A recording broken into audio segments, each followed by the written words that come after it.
Hi, I'm going to show you how to use an online restriction enzyme analyzer. You have to start with a DNA sequence that you would like to cut. So I am going to just grab DNA sequence here, copy it. Then I'm going to go to my restriction analyzer. I'm going to paste the sequence there. I can give it a name if I choose to do so. Apply and analyze. And you see that it lists the restriction enzymes that recognize that DNA sequence. Here is that list again. These are the restriction enzymes. These are the restriction enzymes that cannot cut the sequence. So I'm just gonna look over here to click on my restriction enzymes. Here is a ladder for comparison, and here's my sample DNA. So I haven't cut it. So I'm going to pick that first restriction enzyme. So I'm just gonna click on that one. And that one is over here. And you can see it has cut it, and it has two different fragments, one at 624, so you can see that's right there between the 750 and the 500, and then another one for 181.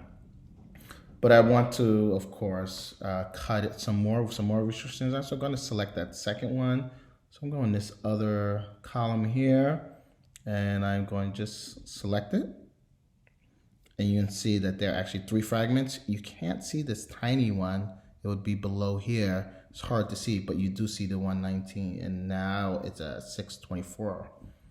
Pick a third one. So as I add more restriction enzymes, some of these fragments might get cut or disrupted. So let's add another.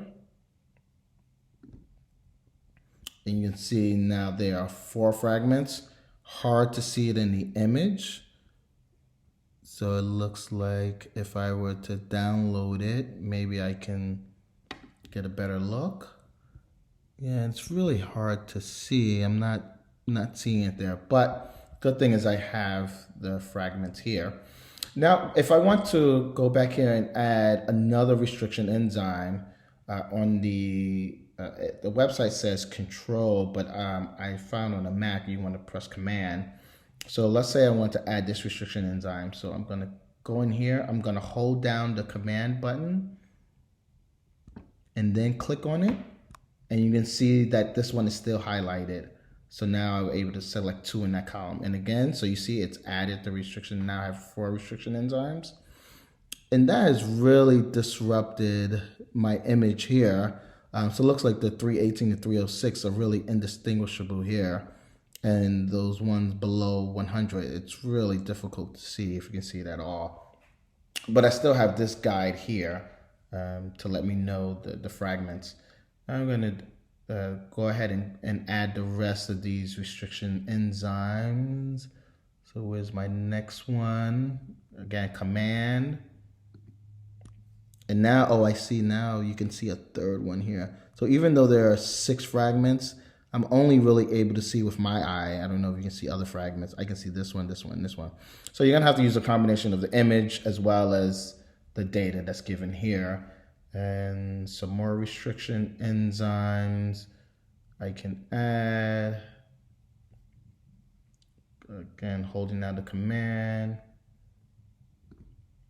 Yep, that's shifted again. So you're gonna use a combination of this image and this to create your restriction maps, and you can go ahead and add the rest of these. So that's in a nutshell how you use the restriction enzyme analyzer. Thank you.